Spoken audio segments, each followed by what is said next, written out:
Thank you so much, and thank you for joining us for today's webinar titled Data Breach Response Before and After the Breach. My name is Allison Schaefer, and I will be your moderator today. This webinar is the fourth and final of the Financial Plays webinar series, Cybersecurity and Data Privacy, this year. You should understand from the get-go that we will not step through the PowerPoint in order. This webinar, like all Financial Plays webinars, is a conversation. Our wonderful and very knowledgeable panelists today are Katie Nadro, partner at Levenfield Perlstein, Eduardo Campos, president and managing partner at Embedded Knowledge, Inc., and Alex Sharp, practitioner at Sharp Management Consulting. As I said, I'm Allison Schaefer, and I'm legal and regulatory counsel at Jump Trading Group. We appreciate that you're not spending your time or money to attend this webinar to hear infomercials about us.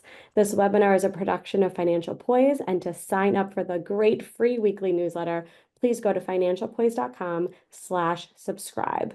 If you're attending the live premiere of this webinar, you can submit questions using the web portal. And if you're watching this on demand or have any questions after the webinar, you can send an email to info@financialpoise.com. Just include your question and the name of the webinar episode, and we will do our best to get you an answer. All right, let's get started. So it's always helpful to go through, some terms and to define those terms. So Katie, can you start us off with explaining what the difference is between a data security incident and a data breach? Yeah, of course. So data breach is a really important term. In our world generally, it's obviously the subject of this webinar. But one thing everyone should be aware of is that data breach is actually a term of art. It has a legal meaning associated with it, and it carries accompanying legal obligations if it is used in certain manners. So let's contrast it with what a data security incident is. A data security incident is really just anything that is a compromise to the confidentiality, integrity, and availability of your data. This can be someone sends a person in your organization a phishing email, right? Someone clicks on the link. That is a data security incident. It's something that should be reported and investigated to confirm whether or not there is any actual disclosure of or unauthorized access to or exfiltration of data. If you indeed have a confirmed unauthorized access, disclosure, exfiltration of your company's data, then you have a data breach. To move from security incident to breach, you have to actually investigate the security incident to determine what data was accessed, if any, and make a determination about the legal obligations that arise from that access to data. So all breaches are security incidents. Not all security incidents are breaches. If you call something a data breach before it's been confirmed as a breach, preferably by counsel, either in-house counsel or outside counsel, you might be inviting yourself to report that breach to various authorities or individuals because you have now called it one. A breach generally involves disclosure of personal data, which means you're going to, in most cases, have to report it either to those individuals whose data was exposed or to regulators, to attorneys general, to contract counterparties. There are all kinds of different definitions of what a breach is. And until you have determined that your incident is in fact a breach, please just call it an incident. You will make everybody on this call very uncomfortable if you call it a breach before it's been determined that it is one.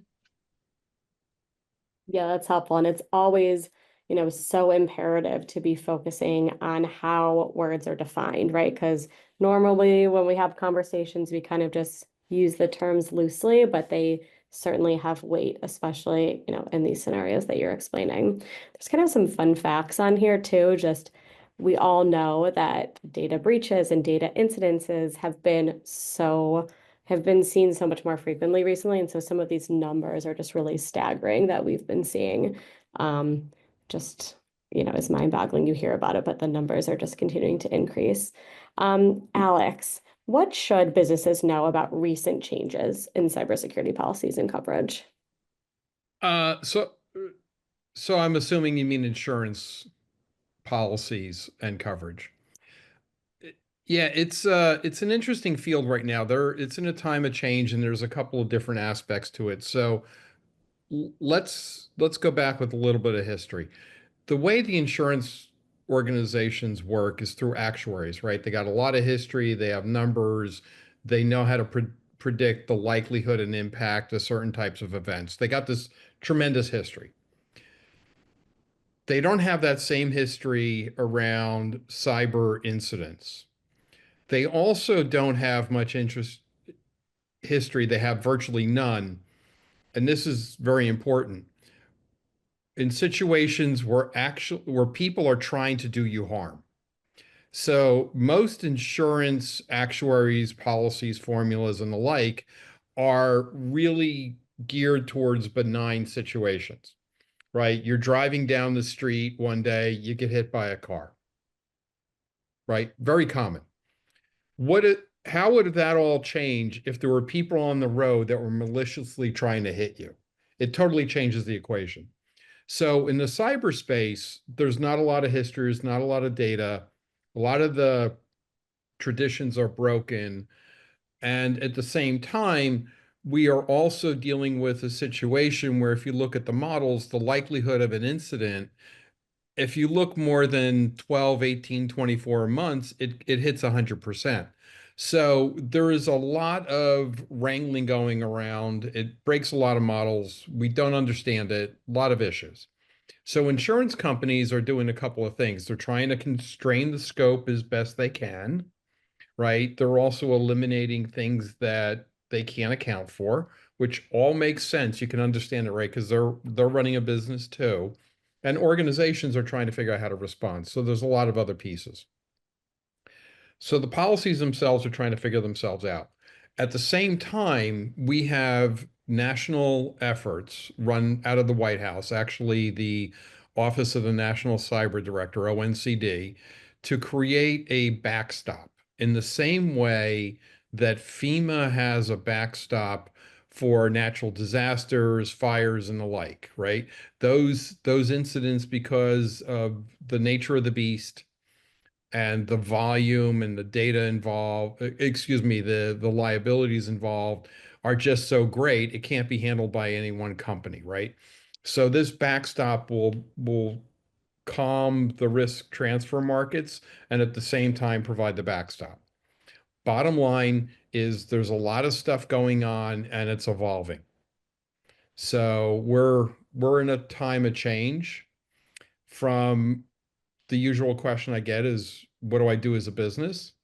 Number one thing is remember insurance is a form of risk transfer. There are four um, there are four treatments for risk. You can accept, you can avoid, you can mitigate, you can transfer. Insurance is a form of transfer. It shouldn't be your primary defense or your primary way of handling an incident. You should be looking at the others, right? Is there a way to change our strategy so it becomes less risky? Can we avoid this risk by doing something? Can we mitigate? And not just technical controls, people, process, organization. If you look at the growth and the statistics we had up a minute ago, the adversaries have figured out the technology is our strongest defense. So guess what they're doing? They're attacking the human, the process, misalignments in the organization. Look for those before trying to, ensure your way out of it. Yeah, I think that's really important information. And there's only so much you can do internally, right? So trying to transfer that risk and mitigate it as much as possible is really the name of the game. And I think internally, obviously, there's a number of things that we can be doing as well, including, before a breach, obviously preparing potentially for one, so we can have an incident response plan. So Eduardo, what is an incident response plan and why should we test it out? Why should we have it? Who should be involved? What does it really entail? Well, making a connection to what Alex said, I believe that one great way to prevent the incidents or to mitigate the risk is to prepare what is we usually say in the technical circles that the weakest link is the human in front of the keyboard. And I usually tell my colleagues in the cybersecurity area that I disagree with that. I believe that the strongest defense we have is that human being well prepared. And to prepare that human being, we need a plan. We need a plan that helps those human beings to take a course of action immediately when something happens, and not only after things happen, trying to figure out what to do. So it is really having a plan that the ultimate goal is to manage what happened and really have a list of steps to take, people to call, and really prevent anything to happen. But if it happens, what is the chain of command? In some cases, it's required by legislation, by regulation. I've lived as a chief information security officer situations where the most famous person the next day of the incident was the security guard that was leaving his job overnight, and a reporter came and said, what's going on? What happened to the data center? And the guard, unprepared, not briefed, outsourced, just said, I've been telling them about this for a while. He didn't even have an idea what he was talking about. But we need to involve everybody.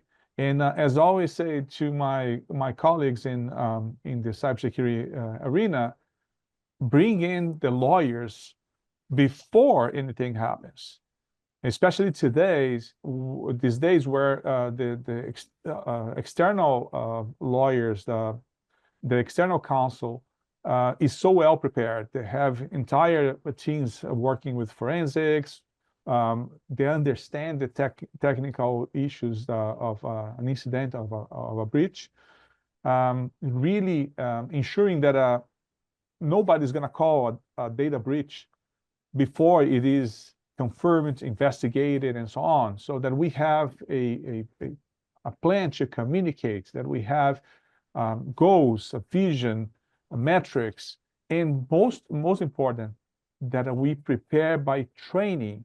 This is not just an incident response plan that is on the shelf. It becomes a breach.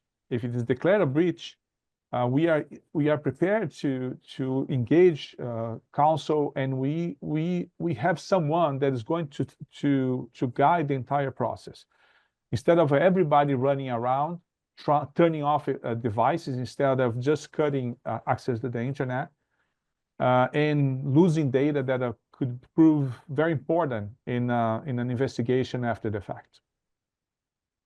Yeah, extremely helpful. I mean, there's so many resources, to your point, that you can lean on externally, internally. So there's really no excuse not to have a data breach response plan. And of course, you want something in place before it's too late. If you're already in the situation where you're asking questions and you're trying to figure out what to do, it's going to be a lot more difficult, right? And I always say this with any type of plan or policy, but it's wonderful to have it on paper. But if you're not testing it, if you're not training the individuals, to your point exactly, there's no point, right? Or if you're not following it, if you did not implement it properly, it's useless. And so it's really kind of like a multi-step process, working to figure out what works best for your company, what works best for the type of data or the type of breach that could happen. And then what do you do in those scenarios, right? And then there's a whole list of, notifications and what you need to document, what you need to investigate. We'll kind of get into all of that. But there's so many different parts that kind of, come into play when we're talking about this data breach response plan. They're very intricate. And of course, we're seeing breaches that are so much more sophisticated than they've been in the past. And so really taking this very seriously, always. And to help with that, we do have, you should have internal people. So depending on the type of company and the type of data that you have or your jurisdiction, you may have a chief information security officer or a chief information officer. And Alex, I guess, what's the difference between the two and when do you really need them? All right. So a chief information officer is exactly what it sounds. It's it's a role, usually part of the senior leadership. Some of this is governed by state law, but C-level executive or peer reporting to senior level, that's responsible for basically the IT in an organization, right? They're quite often not responsible. They're not the data owners, but they're often the folks that do the day-to-day work. So let me explain what that means. The data itself is usually owned by somebody on the business side. They're the ones at the end of the day that know the value. They're the ones that do the collection, the creation. They determine all those practices within it. This is very clearly defined in GDPR if anyone's interested. This is one of the things I really like the way GDPR handled. And there's a lot to that statement. We'll put it aside for quite some time. But the business side owns the data. They own the information. They then give it to the IT folks who are the custodians. So they take care of it based on an understanding of the rules governing and all, right? So that's the separation. The CIO is the chief technology person in the organization, which is different than the CTO in many cases, but these are the IT assets and they own it. A CISO, on the other hand, is the chief information security officer. And this is the difference. The security part is just that. Their sole responsibility is to keep things safe and secure.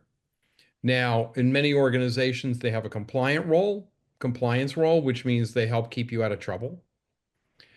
But it's different than the IT person who is responsible for the information technology, and it properly runs and all. The CISO is responsible for the safety and security. How do those two fit together? Yin and yang. Value creation, risk mitigation. So for those of you who are very into traditional GRC practices, governance, risk management, and compliance, you know that you always separate the value creation side and the risk management side, and you don't have one report to the other because it's a conflict of interest. That's the purpose of the two roles. Now, anticipating kind of where this conversation goes, when do you have one? When do you have two? How do you break this up? It's actually a simple, it's one of those things that is simple in practice, but becomes a judgment. It's simple in theory, but it becomes a judgment call in practice.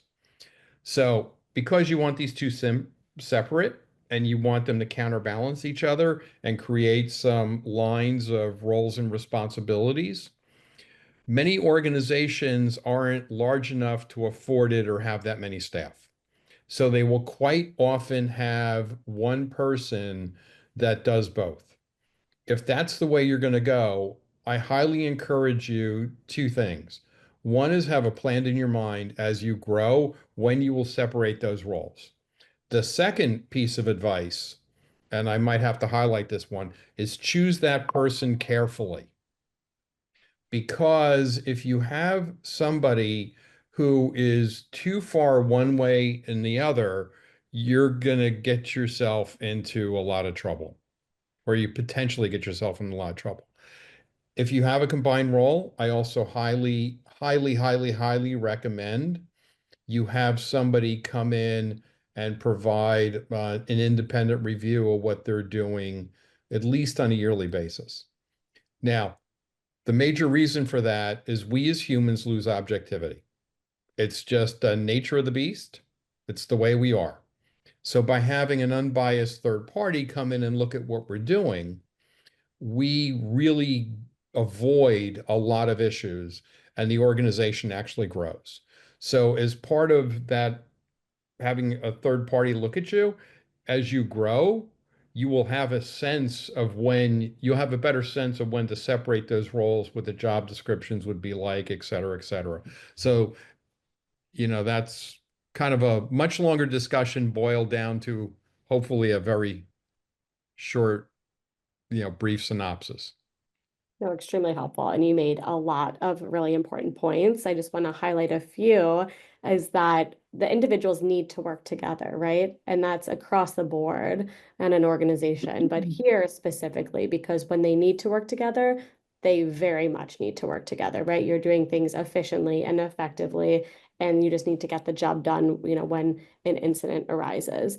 But I think you make very good points in terms of the size of the company. If you want one role, maybe it makes sense for now, but definitely reevaluate as the company grows or as things change.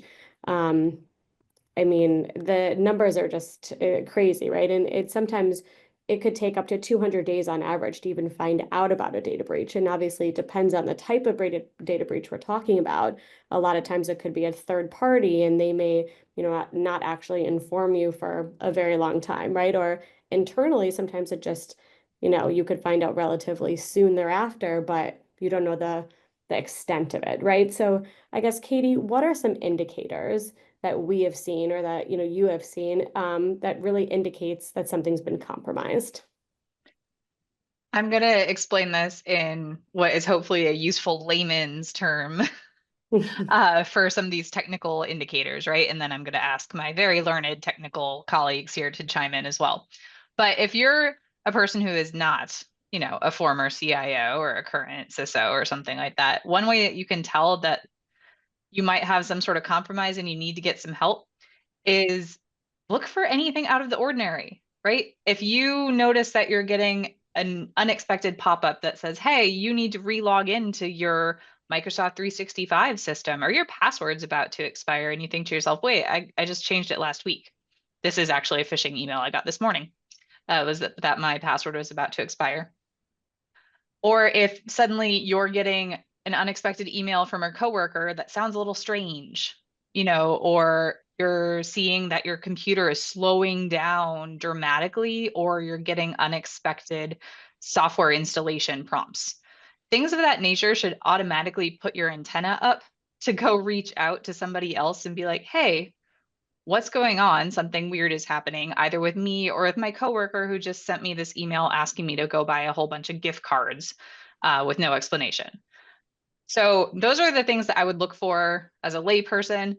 The technical folks might notice things like an unusual login location to your account. If you're in Chicago, but you're suddenly logging in from Brazil, that's probably something strange going on. Other strange network traffic behavior might be an indicator of something else going on. You might see signs of brute force attacks, which is, a lot of people trying to get into your network quickly or spamming your system all of a sudden to try to slow down your ability to perform business.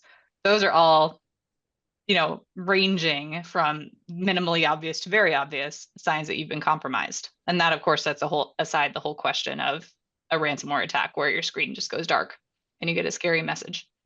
But I'm sure Eduardo and Alex can offer some other indicators of compromise as well, which would, put your flag up to go get some help. Yeah, if I can chime in, those are very good examples I'm going to use next time. Somebody that doesn't understand much technology is asking me, because they are very practical. They are in our everyday life. But things that I felt very proud of my bank this week. I was traveling in Europe, and I went to access my bank, and I got a pop-up. It said, we need additional verification. So they were checking, monitoring behind the scenes. The technical staff was monitoring my IP, my electronic address, to say something that everybody understands. So that's great. So they added another layer. So I had to get a second factor to authenticate my login. So that's great. The other company said, you cannot transfer this money without doing this. So so I had to another step. So that's great, and that's the way that we can, as we are adding layers of complexity, but we need to explain that to the user, right? Otherwise, the user say, no, those boring security people again. But that's for my protection. They are trying to help me to protect my assets. Right. Let me weigh in on a couple of things. There's not a lot to add in the particulars. Let me just make a couple little suggestions. First of all, the world has become incredibly aware of these issues.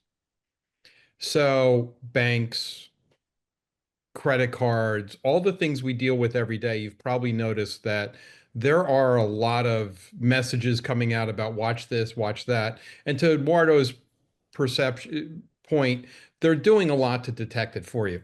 Pay attention to that. Just pay attention to it. The other thing is if something looks suspicious, remember I said a minute ago, humans lose objectivity? Ask somebody else to eyeball it, right? In a work environment, that was much easier at one point because you used to be able to roll out of your cubicle or lean back in your chair. We don't do that as much anymore. But organizations are generally providing like a phone number, like a help desk or a button, is this real? Look at those things, or even reach out to a colleague. It's simple things. A CEO sends you an email all of a sudden, transfer $300,000 to so and so. Even if it happens a lot, pick up the phone and ask them, did you send this? Part of the reason for these suggestions and the increased emphasis on it is in October of 2022, when the world suddenly became aware of ChatGPT, well, AI, even though it's been around for 70 some odd years, what happened is the hackers did too. So if we look on the dark web, what we've seen is in the 4 months afterwards, might have been 3, might have been 5, but you get the idea. We saw a 175% increase in chatter about the use of ChatGPT for phishing attacks. We saw a 50% increase in efficiency of those attacks. So you've probably noticed over the past handful of years, the emails that you're getting went from poorly written, stupid, crafty, this makes no sense, to things that are looking really good. So you have to be on the watch for it. You really do. And all these organizations that are help you, pay attention to what they're telling you, pay attention to your security awareness training. And if you think it's a waste of time at work, think about taking those skills at home. Because those things, we see romance scams, we see attacks against the elderly. In principle, they are no different. It's just that the nature of the content evolves a bit. So you can take this training you see in work that you have to, take those lessons learned and bring them back to your family. Because we're seeing a lot of bleeding over in these attacks. The hackers aren't stupid, right? Unfortunately, they're not stupid and they're not lazy. If they were, they would be a whole lot easier to deal with. So Certainly, I think it's scary because they've become so sophisticated and it looks so real. They create these websites that are so legitimate, right?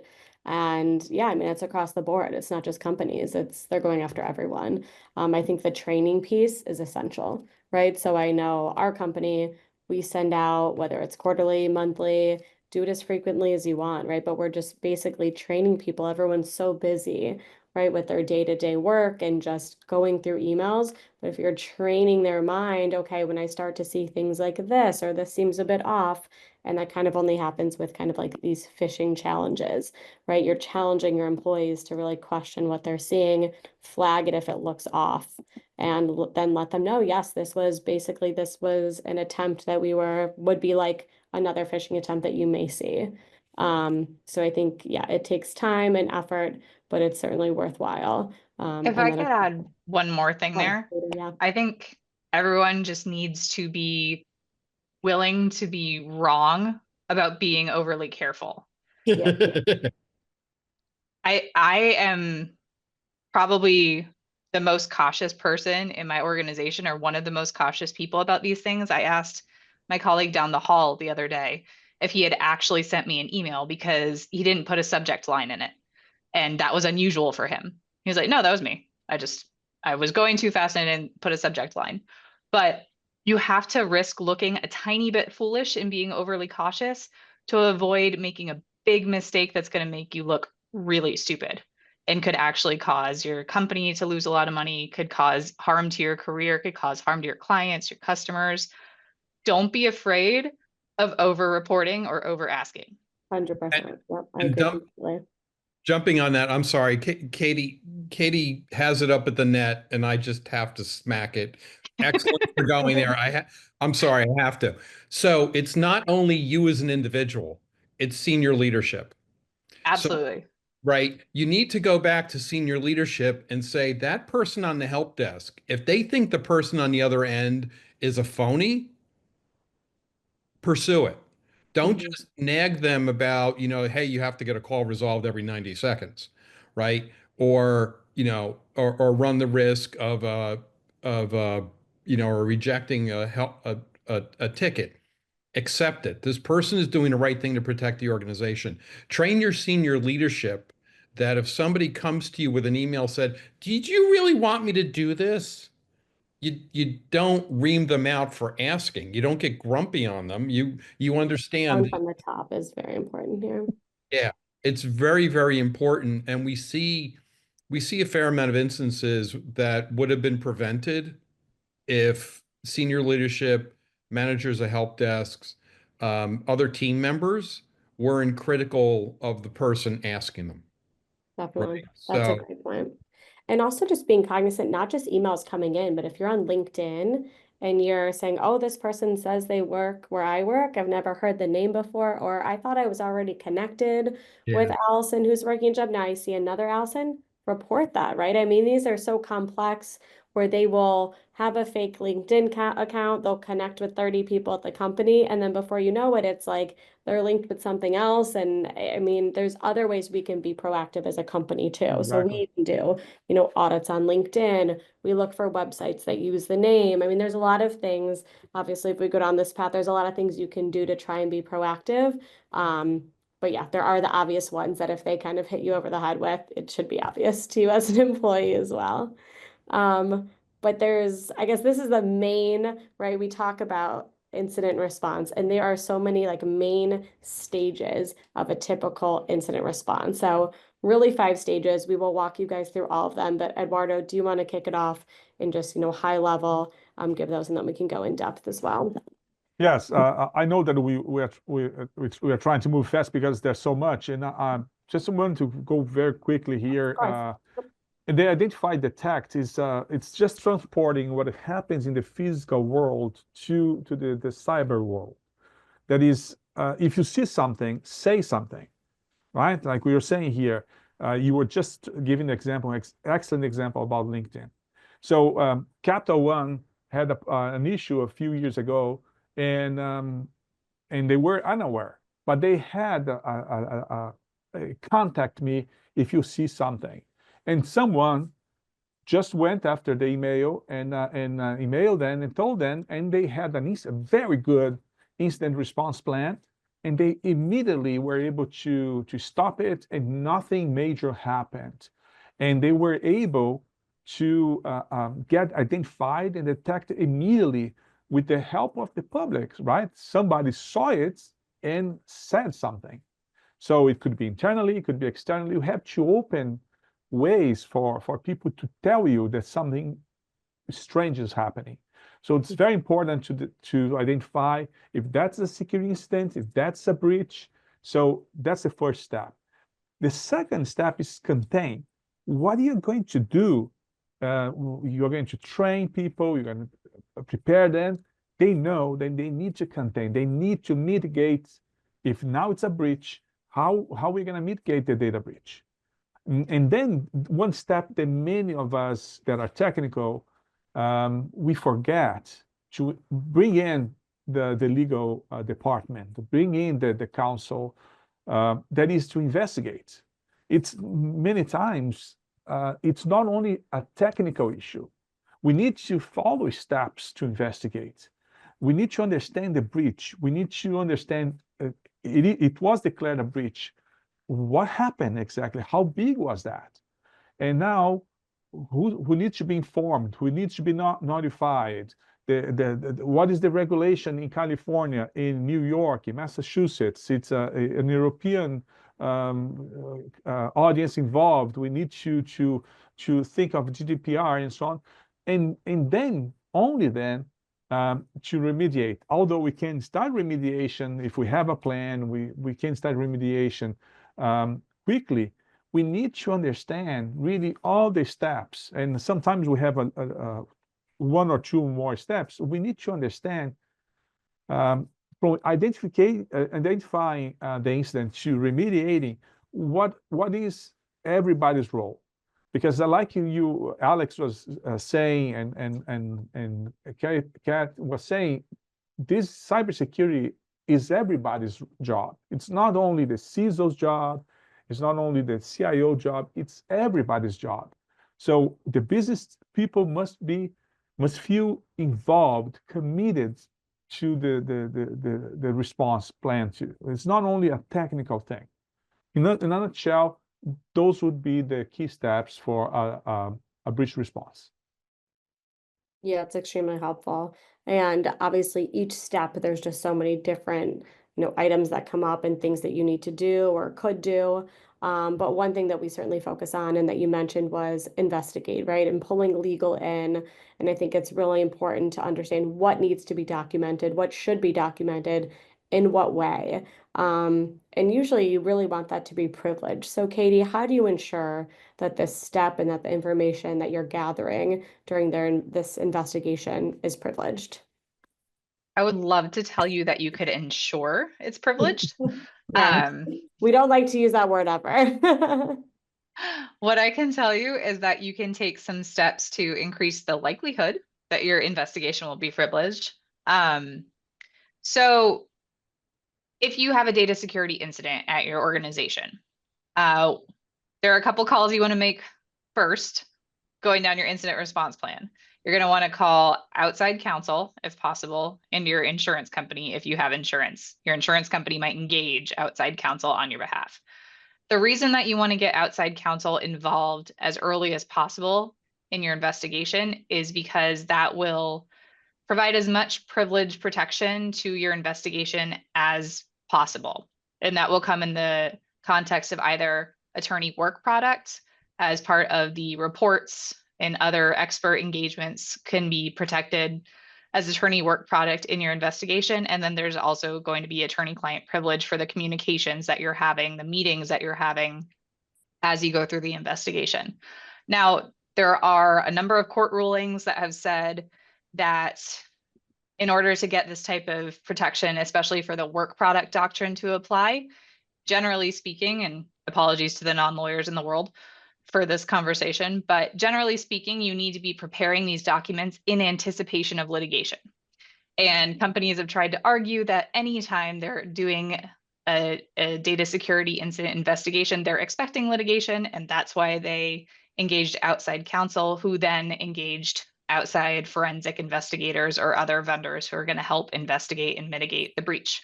But there are court rulings out there that say no, work product doctrine won't apply here because your business needed to investigate this incident regardless of whether you were expecting litigation to arise out of it.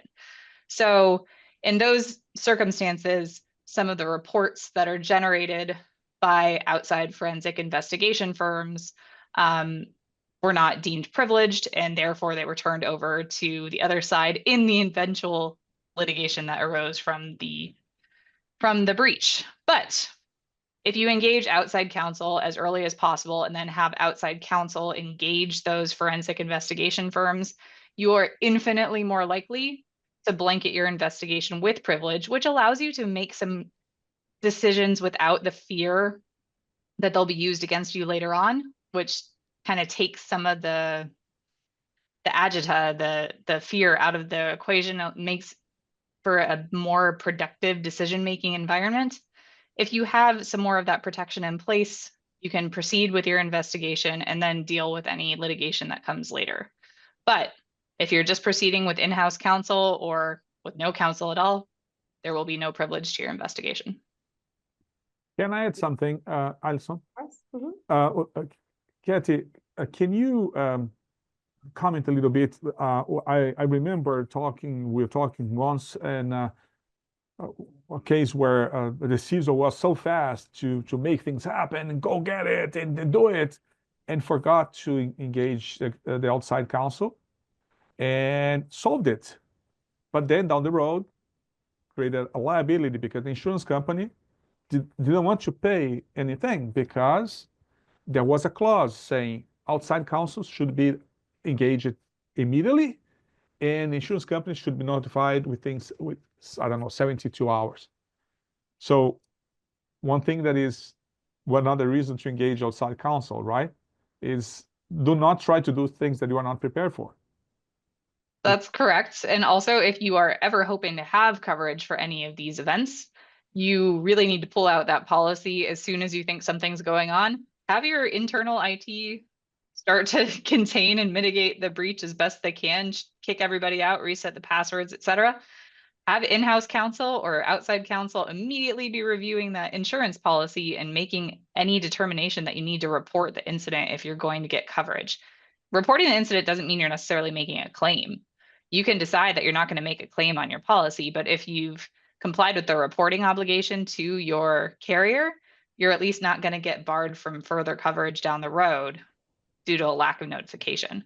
And if you're reviewing your policy, then you might also notice things like, hey, you must engage outside counsel, you must use your carrier's preferred counsel or your carrier's preferred forensic investigator for that matter. There's just a lot of wrinkles. And this is, again, not to beat the dead horse here. It's again why you need to have a good incident response plan that says, hey, here's our attorney, here's our preferred forensic investigator, here's our insurance carrier's cyber breach reporting notice. This is what you need to do when these things go wrong, because you will panic. And so you need some instructions. Thank you. I need to highlight that. And before you went there, I was going to go there. These are the kinds of things that you want to investigate and document in your incident response plan and practice to make it muscle memory. I would say, I'm tempted to say when to engage outside third parties is the number one mistake that organizations I deal with make. Now, for the sake of this call, I'm going to say it's always in the top 3, but I think it's number 1. And that is doing the wrong thing, right? Engaging the wrong people at the wrong time, not engaging them the right way, or not engaging them at all. You need to turn this into muscle memory. Do your research, do your homework. Like was been touched upon a couple of times, insurance companies are starting to require who you can communicate with about what and who you must engage with. If you don't want to use their third party, you need to negotiate that before an incident. Because I'll tell you, when the bullets are flying, you don't want to be sitting there going, well, we really want to talk to these other guys over here, and it'll take about 3 weeks to get a statement of work in place. No, the house is on fire. You can't be talking about what color to paint the bedroom. You need to have this stuff negotiated and organized beforehand. You need these people on retainer. Same thing with outside counsel. You don't want to call outside counsel and say, hey, we got a breach. We need to do this, that, and the other thing. That's like, great. I can get a retainer letter to you tomorrow, right? No. You need this stuff worked out beforehand. And you also need to think through the tools. This is very, very important because I've seen this blow up a couple of times. Organizations during an incident will say, hey, we're using this tool over here for everybody to communicate. And on there is inside, outside counsel, all these other third parties, the insurance companies, blah, blah, blah, blah. And then the company comes along and says, no, this is all privilege. Said, how can it be privileged when you got 500 people on the communication, including external third parties? I have seen that happen at least 3 times in the past year. And every time I want to go, what were you thinking? Did you discuss this with outside counsel beforehand? Did they know that they're on a communication with over 100 people? No, I guess we should have told them, right? Oh, man. These are the things, and that's happened more than once. You need to go through, think through this stuff beforehand. Just get it written, turn it into muscle memory, because when crunch time hits, you're not looking at a document. I've been there. I'll tell you, you may know the document's there, but you're acting on what you know and what you think is best, and you'll refer now and again, but you're not going to be sitting down and start going through hundreds of pages. So, excellent points all around. And I think, controlling the dissemination of privileged material within your organization, but also, being cognizant of what is being divulged externally as well, I think is extremely important. So a lot to take in there. Thank all of you for that. Notifications. It was mentioned, right, that you need to understand who needs to be notified. Again, something that should be in the plan. You shouldn't be trying to figure out who should be notified and what the obligations are depending on your jurisdiction or the type of data in the moment. I mean, that would take far too long, right? You sometimes have such a small window to actually send those notifications. So Eduardo, can you kind of go through, how you technically figure this out and who should be notified? I believe that Alex touched on a very important point here. First of all, should be on the incident response plan. It became a breach. It was declared a breach. So how we go from there? So the tools that are going to be used, who's going to be communicated. So this is a teamwork game. So we need to have everybody sitting down and working and testing it before it happens. Because even when it happens, something is going to go out of the plan. Something is going to happen that we didn't predict. But it is important that we know in the plan who is going to be communicated, depending on the states. If we have multiple states, if we have too many people, sometimes after 500 people, even the Attorney General must be communicated. So we cannot discover what we need to communicate to whom only after it happens. So and we saw large corporations in the last several years making this mistake and then paying their fair share in fines and reputation damage and so on.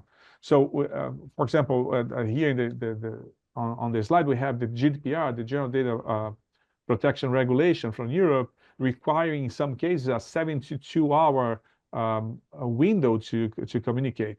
So we have in California, very strict regulation about data breach. So we need really to ensure that it is on the plan and it is trained. People are prepared. Even if we are going to in some cases communicate with the FBI, we should not. It's like I always said to my teams, do not engage in conversation with any a law enforcement agency, any regulator, without getting to know them before anything happens. So all those agencies have proactive outreach. Participate on that with your outside counsel, with guidance from the legal department, and try to understand how they prefer to be communicated, what kind of partnership you can establish. Because if you are going to discover who you need to talk to in law enforcement regulators, only when it happens, it might be too late. Certainly, building up those relationships, if you're able to do so, is extremely important. And Katie and Alex, I don't know if you have anything to add in addition to that in terms of notifications. I would mostly, as Eduardo mentioned, and we've all really mentioned, think about these things before this happens. So if you're an organization that's going to be subject to the SEC or to the GDPR, or you have business associate agreements that require you to notify your covered entity under HIPAA if you have a breach, there are the types of regulations that you should be aware of that cover your organization before there's ever a problem. And hopefully you're aware of these because you're already doing some compliance work to be in compliance with the requirements of these laws. But if you're trying to figure out whether you need to report to the SEC within 4 days of your incident because you don't know ahead of time, you're already in trouble. If you don't know whether you're subject to GDPR and you need to notify the supervisory authorities there within 72 hours, you're already in trouble. So try to think about these compliance frameworks that might govern your organization ahead of time, because while you can't determine all of the reporting obligations you have until after your investigation's complete, you at least can know the ones that trigger really, really quickly. Those are the ones that regulate you generally. Those are your contracts that have these requirements baked in. And so many companies don't know about these requirements in their contracts until after the fact. Too late. Yeah, Yeah. you need to know about this beforehand because you're not going to be notifying all the individuals in the 54 state and territory jurisdictions of their personal information being compromised within 4 days, but you might need to notify your contract counterparties or these regulatory bodies. Certainly. And how about like the FBI or other authorities, Alex? What's your take on that? The short answer is, let me give you the two key points there. Dig your well before you're thirsty, which was what Eduardo was saying. My opinion, and people will push back on this, nobody has ever given me a good reason not to build a good relationship with law enforcement. And let's talk about why. Very simple. They have entire cyber divisions. They know what's going on around cross sectors. They have a lot of insight, so they can actually help you before an incident actually happens to help give you some warning. And if you build a relationship with them, you're more likely to get that. The second, and this is important, bold, underscore, highlight, put neon around it. If you pay ransom to an entity that is on the bad guy list, the OFAC list, you're in trouble. It's that simple.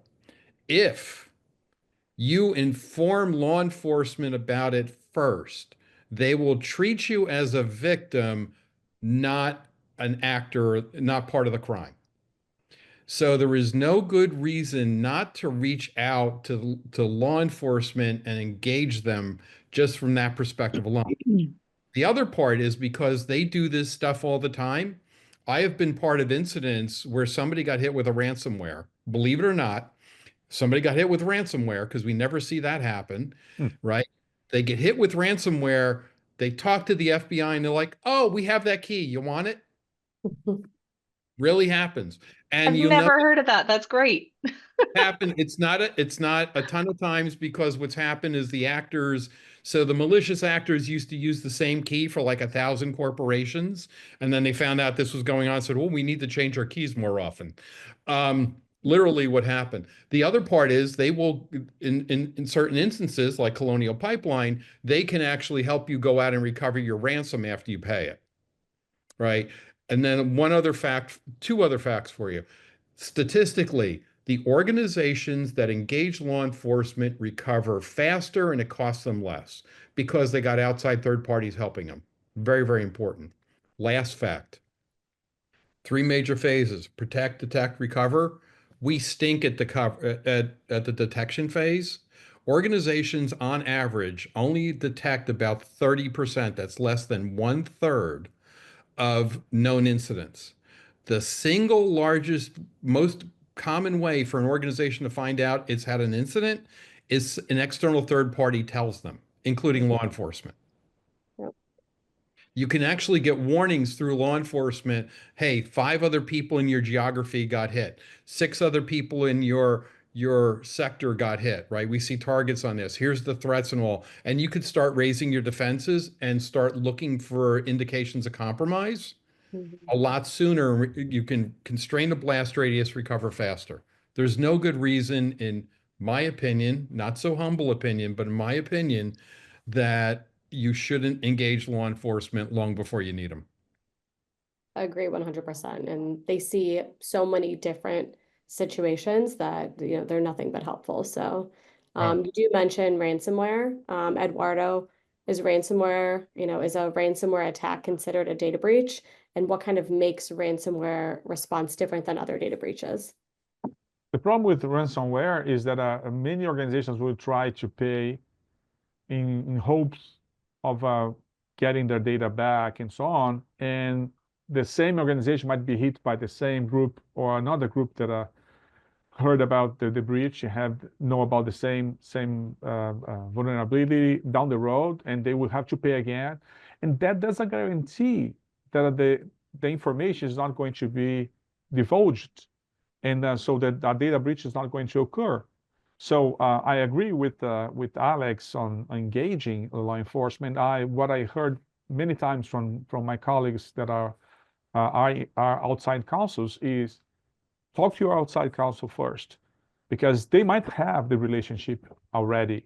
They might know about all the events because the agencies like the FBI, they are trying to reach out to the corporations, to the organizations, and share the information, like the case of sharing the key. And I know might be the same case of that case. And the outside counsel is more prepared because they have entire cybersecurity teams that have worked with that. Really treat ransomware, if not an immediate data breach occurrence, highly potential occurrence in the very near future. Because if someone is hijacking your data and extorting money from your corporation, they have no ethics.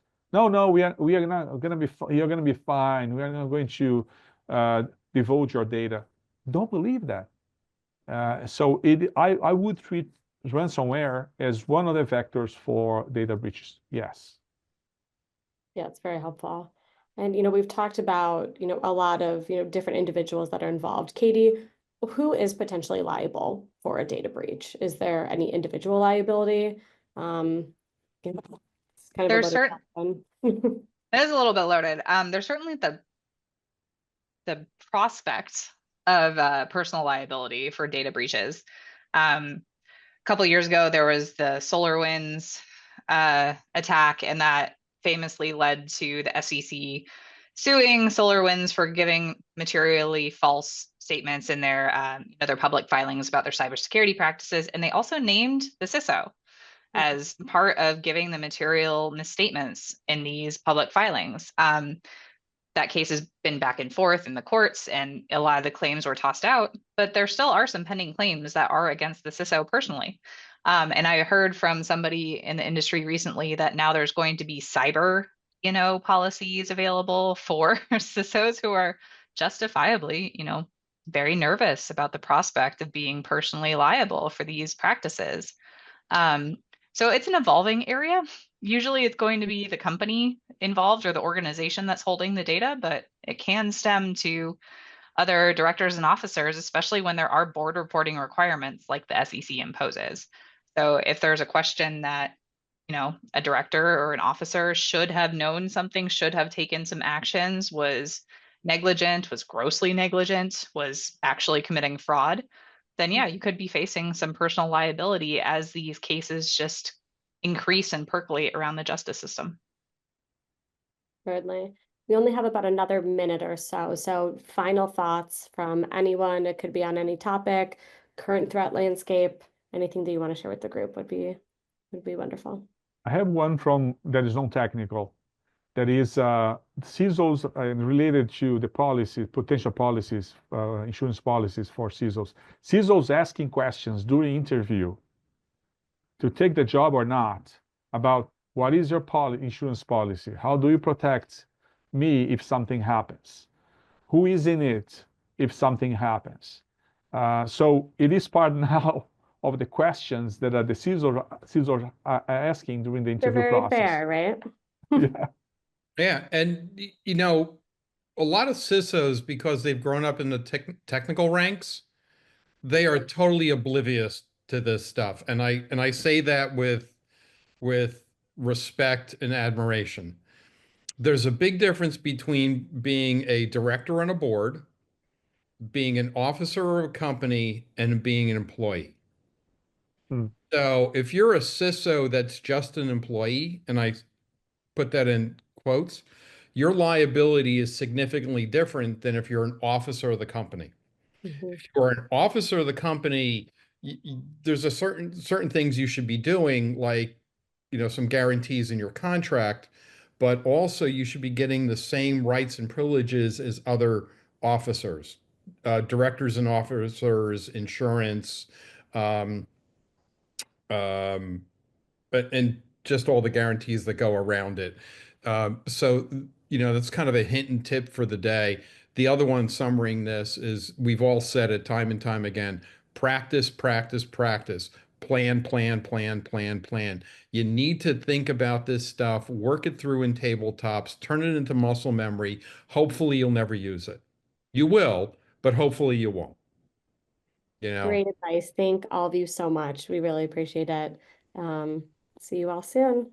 Take care. Take care. Bye. Thank you.